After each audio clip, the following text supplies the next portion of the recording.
Amen. Right. Kom ons sluit ons oor vir 'n oomblik. Hemelse Vader, ons dankie vir die liefde, vir die goedheid in ons lewens. Dankie vir die voorreg om so saam te wees hier vanmôre. Vader, ons maak ons harte oop om te hoor wat U vir ons sê, om ontvangers te wees van die woord, om doeners te wees van die woord, sodat ons die volle seën van die evangelie in ons lewe kan sien gebeur. Ons dank U daarvoor in Jesus naam. Amen.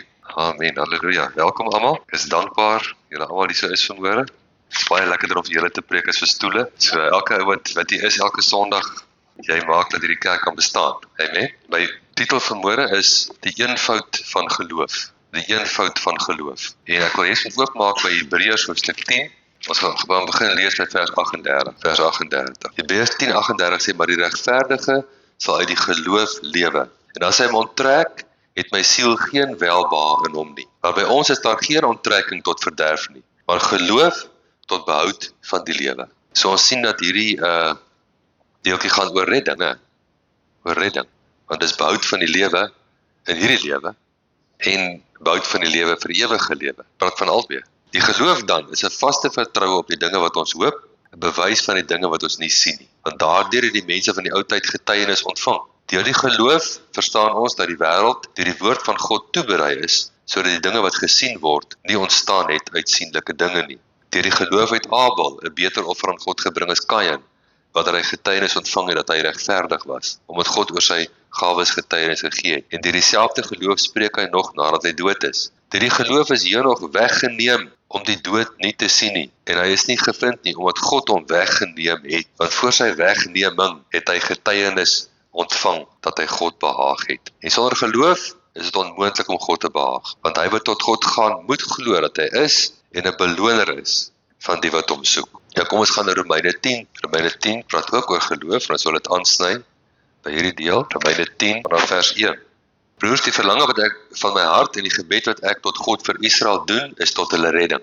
Ons weet redding is meer as wedergeboorte. Dit sluit wedergeboorte in, maar dit is meer as net wedergeboorte. Want ek getuig van hulle dat hulle 'n ywer vir God het, maar sonder kennis. Want omdat hulle die geregtigheid van God nie ken nie, en hulle eie geregtigheid probeer oprig, het hulle aan die geregtigheid van God nie onderwerp nie. So ons sien daar is 'n onderwerping betrokke. Onderwerp. Ons moet ons onderwerp aan die woord van God. Amen. Ons moet die woord gesag gee oor ons lewens. As ek myself onderwerp aan God se woord, dan gee ek die woord gesag oor my lewe. Dan is ek in orde. As jy daar ergens kom en jy kry een van hierdie masjiene wat die kos en die koeldrank en die goed kan gee, moet net 'n geldjie insit, né?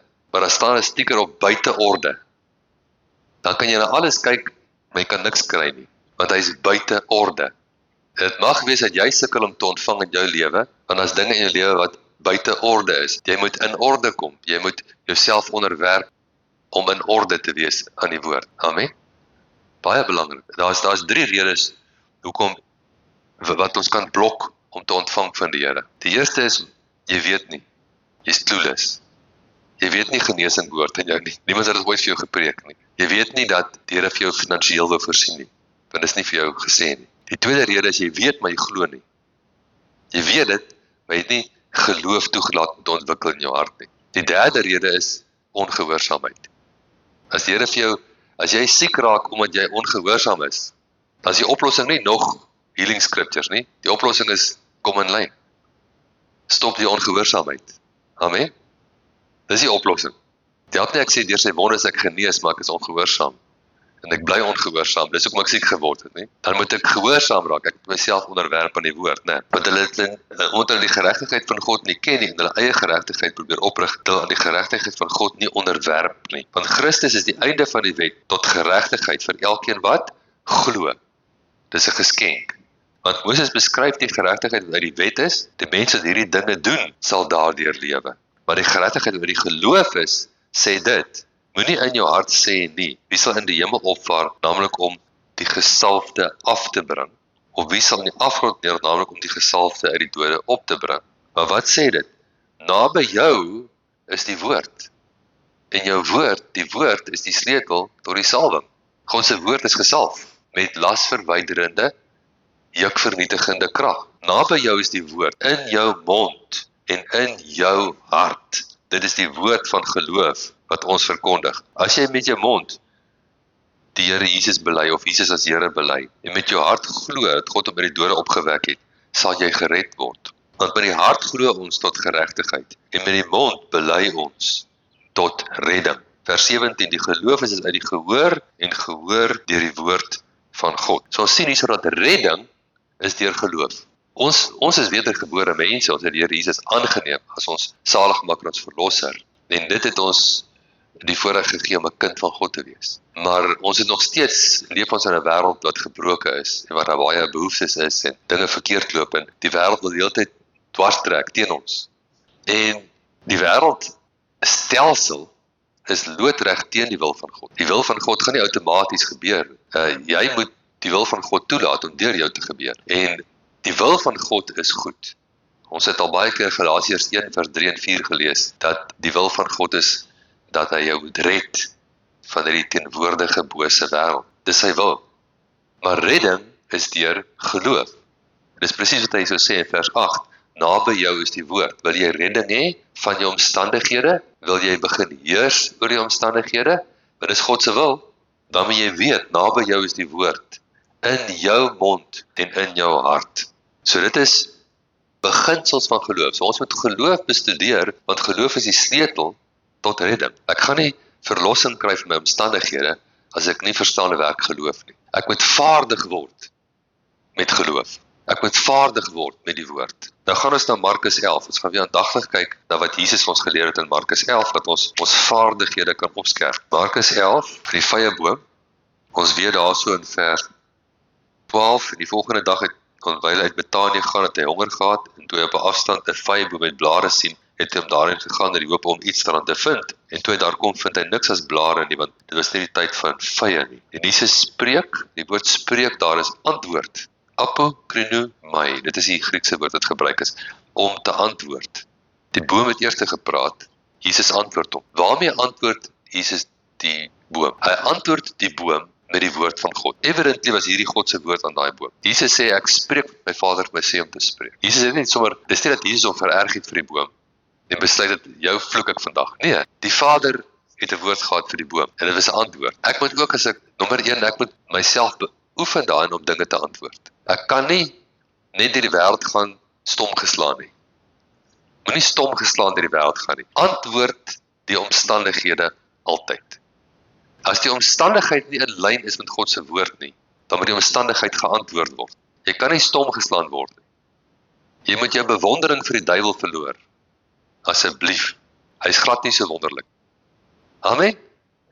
Die God wat ons dien is wonderlik. Hy is amazing. Die duiwel is daar opgetrap en oorgetrap. Trap op hom en trap oor hom. Ons antwoord met die woord van God. En die antwoord was, laat niemand ooit in der ewigheid van jou vergeet nie. Vers 20, en toe hulle vroeg in die môre verbygaan, sien hulle die vrye boom verdroog van die wortels af. En Petrus het onthou en vir hom gesê, Rabbi, kyk, die vrye boom wat u vervloek het, is verdroog. So vervloek is om negatiewe woorde te spreek, né? Jesus antwoord en sê vir hulle, julle moet geloof in God hê, of julle moet die geloof van God hê. So hy begin hulle lering gee, oor hoe om dinge te antwoord in jou lewe. Jy moet geloof in God hê, en jy moet geloof van God hê. Want voorwaar ek sê vir julle, dat elke wat vir hierdie berg sê, hef jou op, werp jou in die see, en nie in sy hart twyfel nie, maar glo, dat wat hy sê, sal gebeur, hy sal verkry net wat hy sê. So die woord sê kom 3 keer voor. Nou daar's 2 items wat hanteer word in hierdie stukkie. Jy moet nou mooi oplet. Die eerste item is 'n berg. So ons kan sê dit is 'n obstacle. Wat is Afrikaans vir 'n obstacle? 'n hindernis, ja. Daar's 'n hindernis voor jou. Dan vers 24 praat nie meer oor die berg nie. Dit praat oor 'n behoefte. Hy sê as julle iets in die gebed vra, glo dat julle dit ontvang. Julle sal dit verkry. So ons het twee verskillende dinge wat kan gebeur. Iets kan in jou pad staan, 'n hindernis, of daar's iets wat jy nodig het wat jy nie het nie. En daar's 'n verskillende maniere wat dit hanteer. Die hindernis moet jy nie vra. Jy moet nie twee opklits nou nie. Jy moet nie mekaar raak. Hy het nie gesê vra vir die hindernis nie. Hy het gesê praat met die hindernis. Amen. As jy vir die berg, die hindernis sê, hef jou op. Kyk, die woordjie sê kom 3 maal voor. Sê. En dit is in lyn met Romeine 10 vers 8. Naby jou is die woord in jou mond en in jou hart. In jou mond en in jou hart. So jy oefen jou gees, jy beoefen geloof, jy skool jouself in geloof deur 'n doener te wees van die woord. En 'n doener van die woord is 'n spreker van die woord. As jy nie 'n spreker van die woord is nie, is jy nie 'n doener van die woord nie. En jy moet nie jouself bluf nie, jy gaan 0 van die Here ontvang in jou hele lewe. Amen. Dat is mos ook al nou nie bluf nie. Ek is heeltemal skriftuurlik. As jy nie 'n doener is nie, gaan jy niks kry nie. So jy moet 'n doener wees en 'n doener is 'n spreker. So jy moet 'n gewoonte ontwikkel om te praat met dinge. Ons praat van obstacles, hindernisse. Hindernisse tot wat? Tot die volle manifestasie van die goedheid van God. Dis God se wil. God se wil is die volle manifestasie van sy goedheid in jou lewe. Dit bring vreugde aan die Vader as daar deurbrake in jou lewe gebeur. Hy wil jou seën. Hy wil van jou 'n voorbeeld maak van iemand wat geseënd is. En al wat hy vra is jou saamwerk. Nou as jy ongehoorsaam gaan wees, dan is daar geen salf aan te smeer. Jy sal so ongehoorsaam deur die lewe gaan, jy sal niks kry nie. Maar as jy bereid is om saam te werk, dis die eerste stap. Nou moet jy begin jou beoefen. So, hef jou op, werp jou in die see, nie in sy hart twyfel nie, maar glo wat hy sê, sal gebeur, hy sal verkry wat hy sê. So, dit gaan oor sê, en dit gaan oor die toestand van jou hart. En jou toestand van jou hart word bepaal deur wat jy in jou ore, jou oë toelaat, en wat jy in jou mond sit. My hart word beïnvloed deur wat ek sien, wat ek hoor, en wat ek sê. En ultimately deur my gedagtes. So elke gedagte wat ek dink. Nou dis hoekom die vyand se aanslag is altyd op jou gedagtes. Hy sal jou gedagtes probeer aanval en hy wil jou sy gunsteling leuen. Een van die gunsteling leuns. Een van die gunsteling leuns van die duiwel is dis moeilik. Dis moeilik. Jy moet verstaan, jy's baie uniek.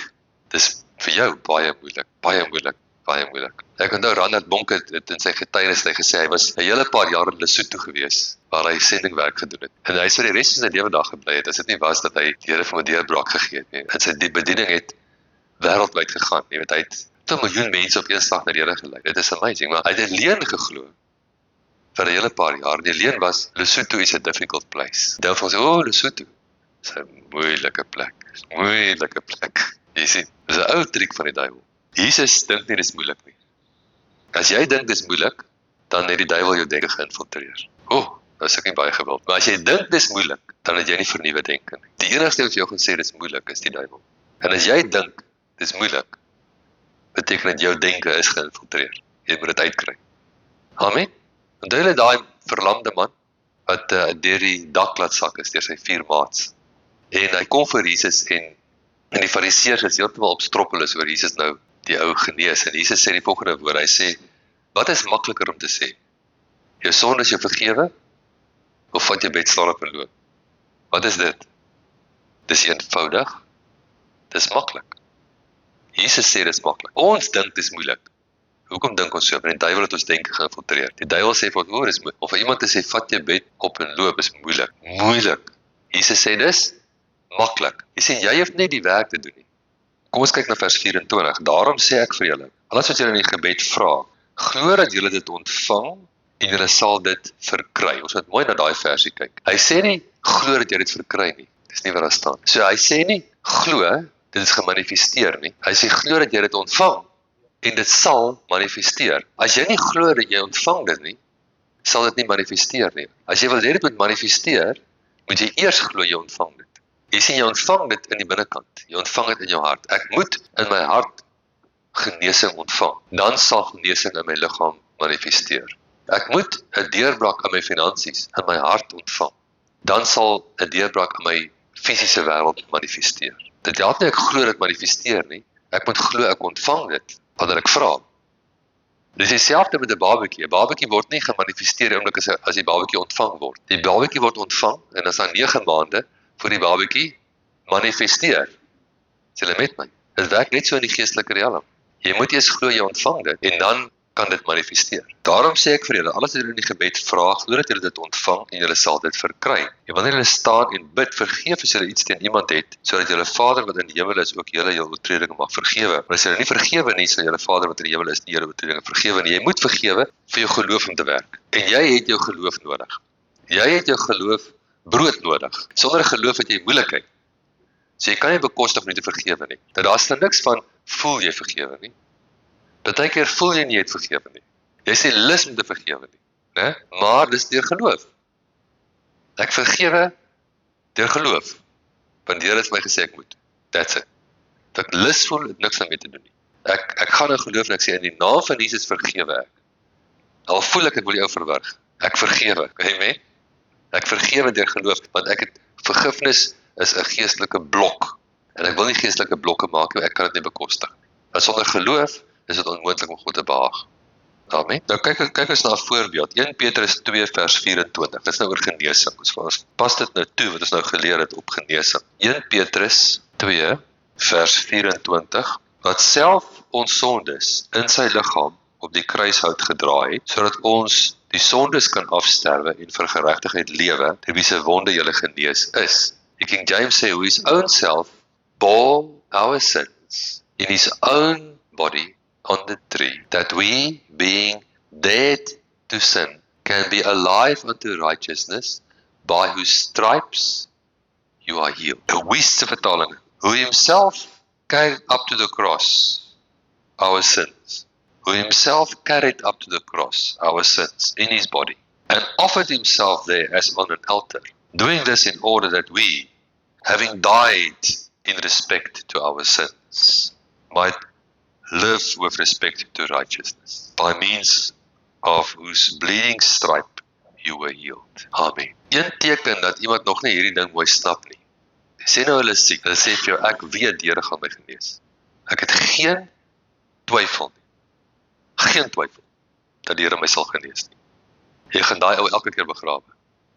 Hy gaan nooit ontvang nie, want hy verstaan nie geloof nie. En dan gaan jy agterna sê, maar ek kan nie verstaan nie, hy het so 'n sterk geloof gehad. Hy het gesê, daar's geen twyfel dat die Here hom gaan genees.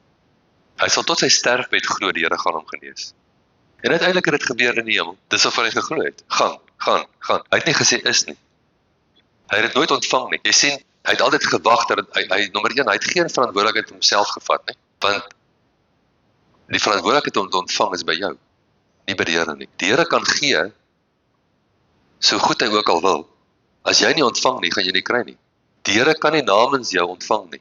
Die Here kan alles deur genade vir jou gee, maar hy kan nie namens jou ontvang nie. Jy moet ontvang.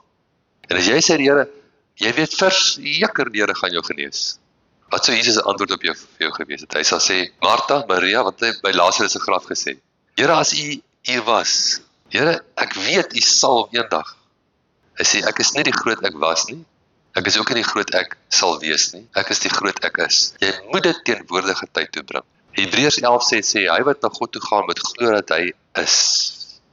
En dat hy 'n beloner is van die wat hom soek. Jy moet glo, deur sy wonde is ek genees. Jy ontvang dit voordat dit manifesteer. As jy nie die genesing kan ontvang in jou gees nie, dan kan jy nie die manifestasie sien in jou liggaam. Maar om te ontvang in jou gees moet jy sê, jy moet Markus 11 vers 24 doen. Daarom as iemand bid, hy moet glo, hy ontvang wanneer hy bid.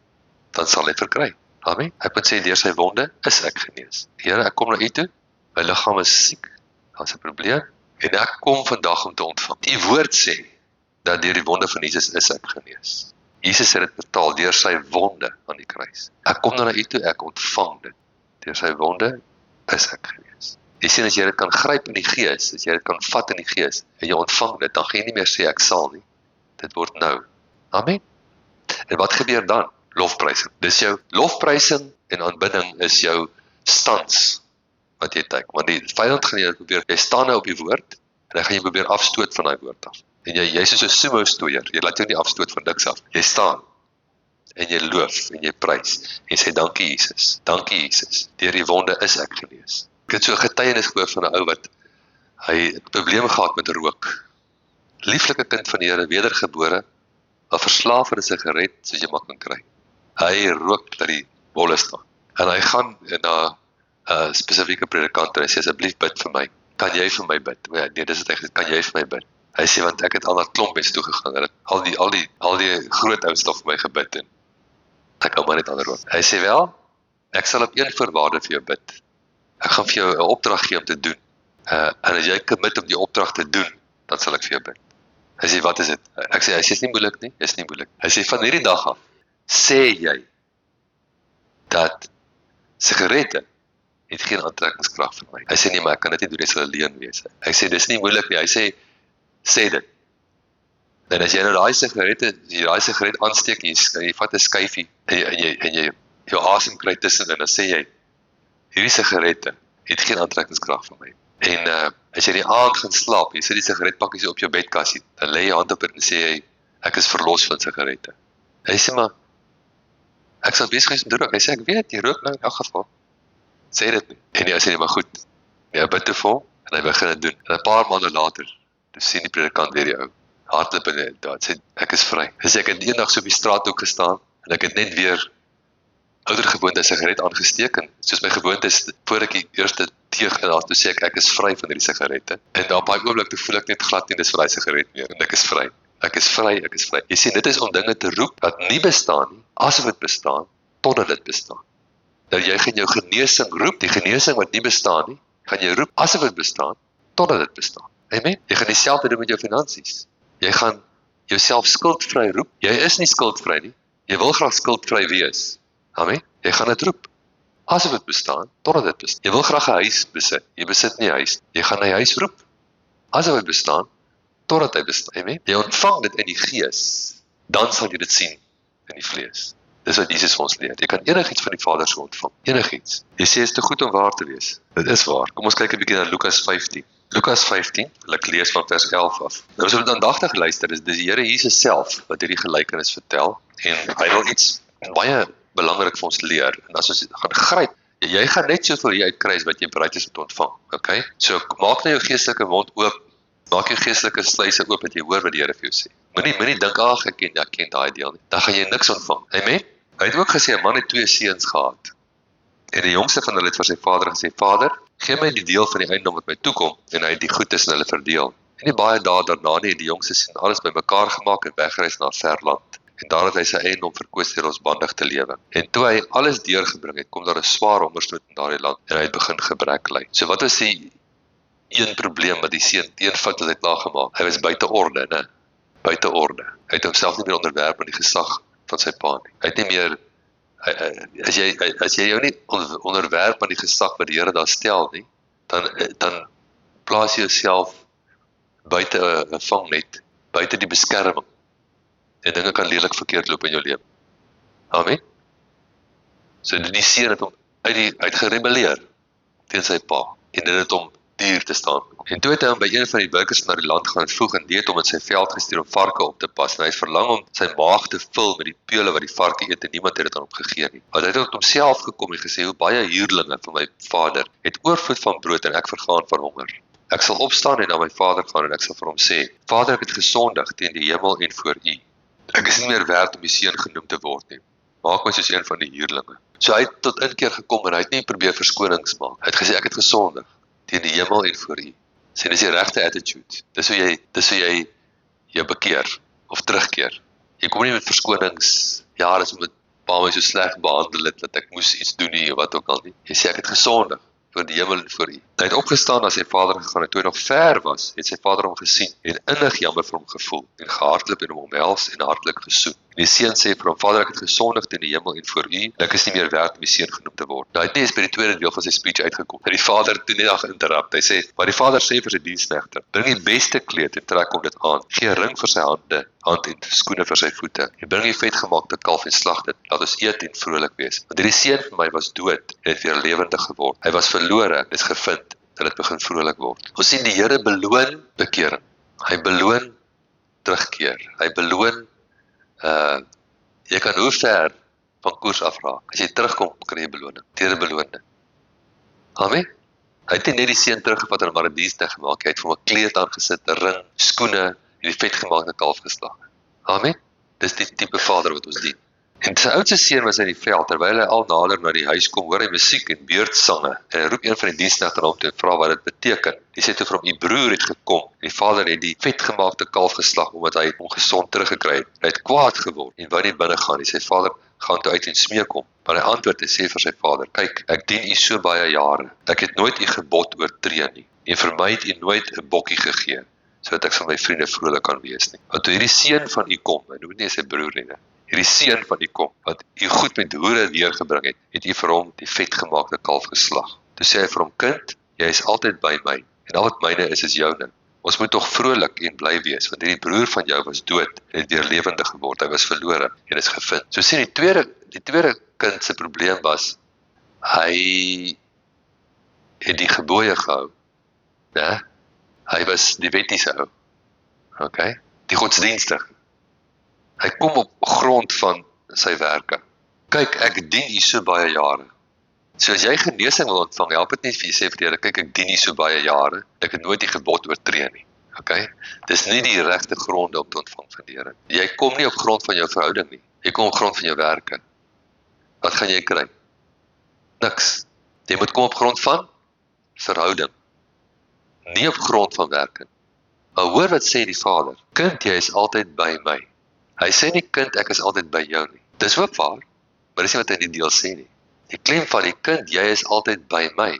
Ek onthou, ek was in 'n huisdokter gewees, jare terug, en ek het so geestelike liedjie gespeel, en ek was op pad met die deur uit, op pad werk toe, op pad hospitaal toe tref daai woorde my, dat ek skoon stil staan. Want ek het altyd die openbaring gehad, dat die Here is in my, want hy is in my. Het Openbaring 3 vers 20, hy staan by die deur en hy klop, by die deur oopmaak, ek het die deur oopgemaak, ek sal inkom. Hy het ingekom. Groter is hy wat in my is. Weet? Dit was my openbaring. Maar daardie dag, met daai liedjie, toe kry ek die openbaring, maar hy is nie net in my nie. Ek is in hom. Ek is by hom. Dit beteken, as Jesus in jou is jy in Jesus ook. Jy is altyd by hom. Hy dink altyd aan jou. Amen? Dis amazing. Dis 'n amazing revelation. Jy is in hom, hy dink aan jou, al die tyd dink hy aan jou. Hy wil jou goed doen, hy wil jou help. Hy dink aan jou, jy is by hom, jy is altyd by hom, jy is altyd in sy gedagtes. Hy is enige oomblik, sal hy die vetgemaakte kalf vir jou slag. Hy wag net vir jou. Amen? Die Vader sou enige oomblik vir daai ander seun die vetgemaakte kalf geslag het. As hy na die Vader toe gegaan het, en die Vader kom sê, yes, kom ons slag hom. Amen? Maar hy het nie na die Vader gegaan op grond van verhouding nie, op grond van werke, dien nie, hou jy gebooie. Dit is nie goed genoeg nie. Dit gaan oor verhouding. Die Vader sê vir hom, die Vader sê nie vir hom, ja, ek sien jy het my so mooi gedien. Yes, en jy hou om die gebooie nou meestal, jy weet. Hy sê nee, jy is altyd by my. Altyd by my. Vader, dankie dat ek altyd by u is. Jy is altyd by my. Jy moet gaan mediteer daaroor, dat jy altyd by die Vader is. Jy is altyd in hom. Jy is altyd in sy gedagtes. Hy het jou lief. In die tweede deel gaan jy nou nie mooi kan glo as jy nou godsdienstige mense, nou vashou in jou sitplek, want die godsdienstige mense gaan ons nou net hier verloor. Maar die tweede deel sê, en al wat myne is joune. Wie glo dit? Dat alles wat die Vader se is joune. Jy sien, godsdienstige mense kan dit nie glo nie. Dit is bietjie moeilik. Dis 'n bietjie 'n tall order, né? Nee, die Vader wil ek met die minste tevrede wees. Nee, die Vader sê, alles wat myne is joune. Mense, dit is die woord van God hierdie.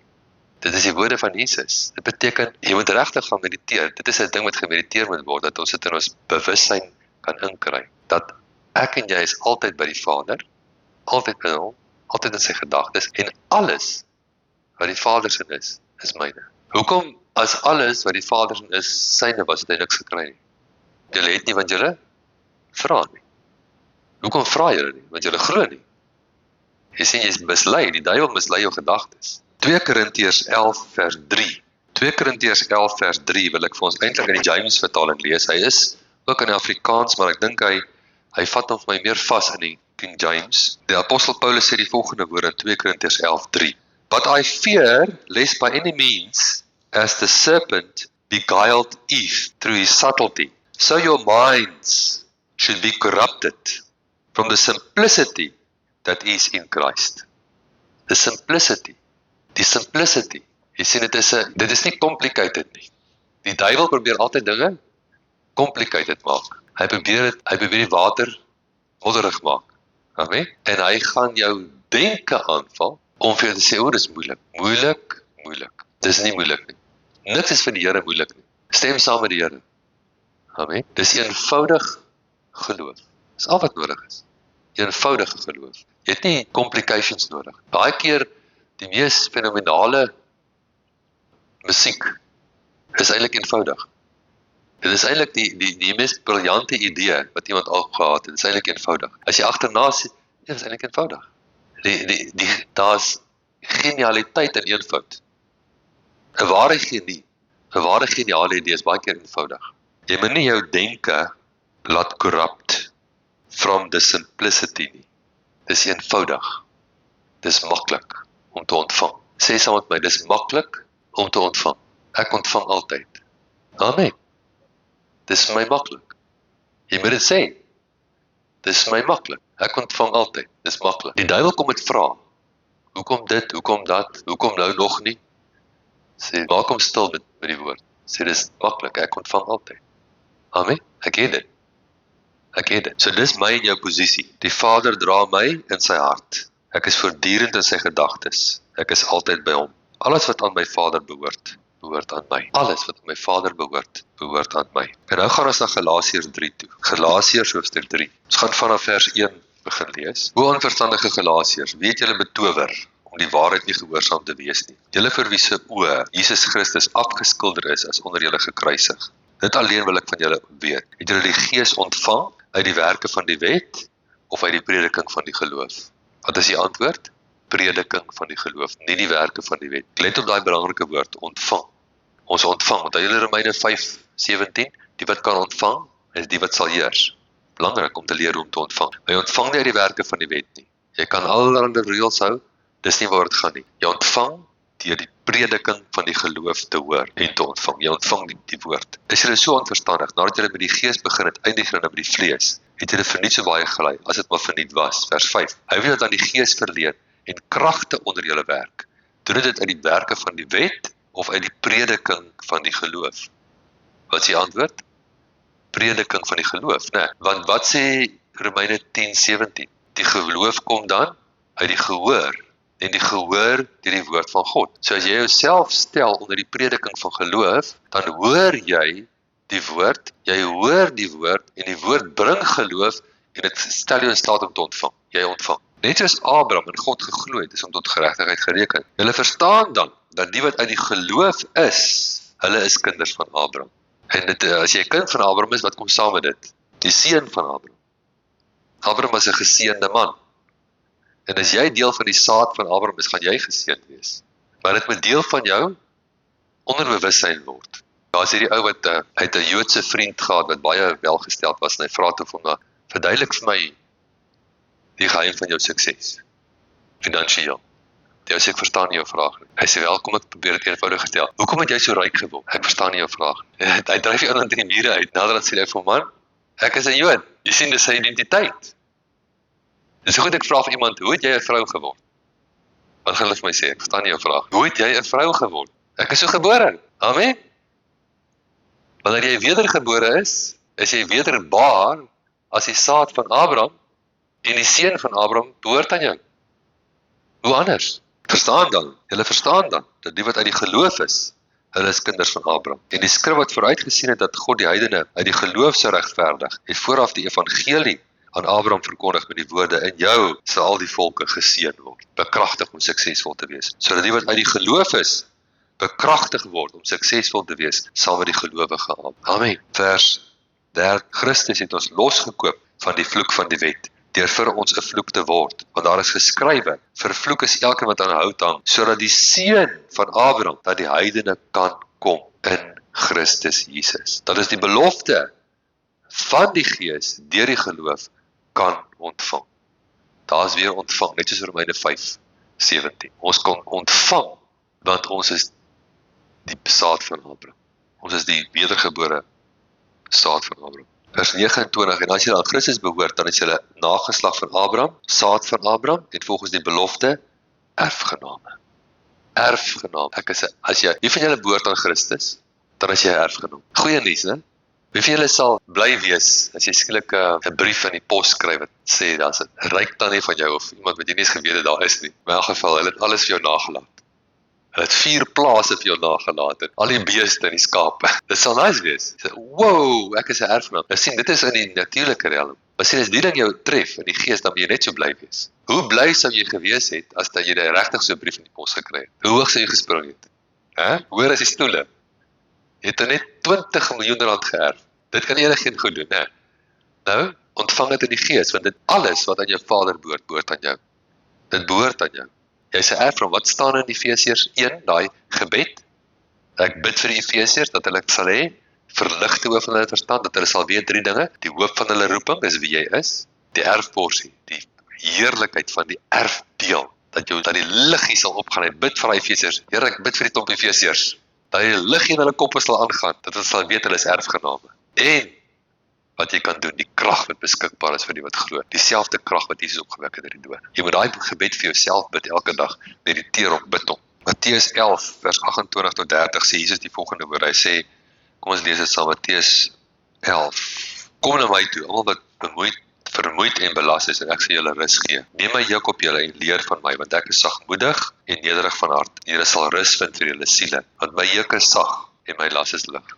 As dit 'n swaar juk is, waaronder jy gebuk gaan, is jy uit die wil van die Here. Amen. Want sy juk is lig. Jy is onder die verkeerde juk. As dit 'n harde juk is, uit die wil van die Here. Want sy juk is sag. So as hy juk op jou is, kyk terug en kyk, is hierdie juk sag en lig, of is hy hard en swaar? As sy hard en swaar is, nie die Here se juk. Gooi hom af.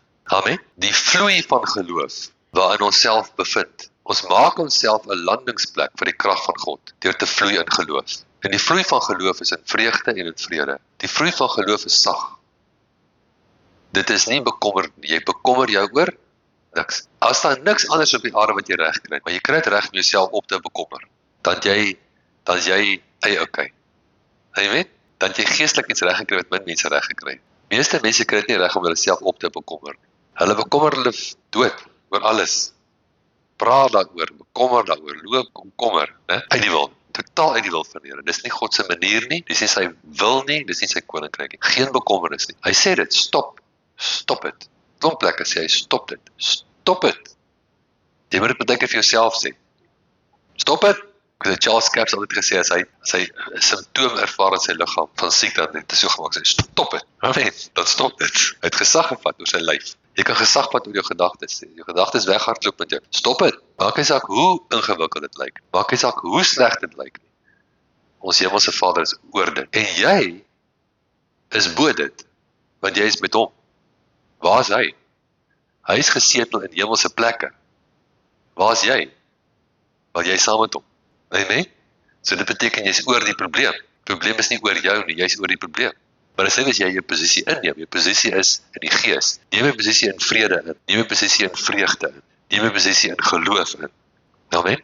Nie die probleem toelaat om in jou in te kom nie. Jy heers oor hom. So ek dink ons hierdie week ons meditasie, wat ons moet mediteer in die woord. Mediteer op daai versie, jy is altyd by my. En alles wat myne is joune. Amen. Dis 'n woord van die Vader aan ons elkeen. Ons is altyd by hom. En alles wat syne is ons. Mediteer dit. Sê dit vir jou hart, dat jou hart dit kan glo. Amen. Amen. Hemelse Vader, ons dankie vir die voorreg om U saam te wees vanmôre. Dankie vir die kosbare woord. Ons ontvang dit. Ons dank U daarvoor. Ons maak onsself oop om te ontvang elke goeie ding wat van U afkom. U is so 'n goeie Vader.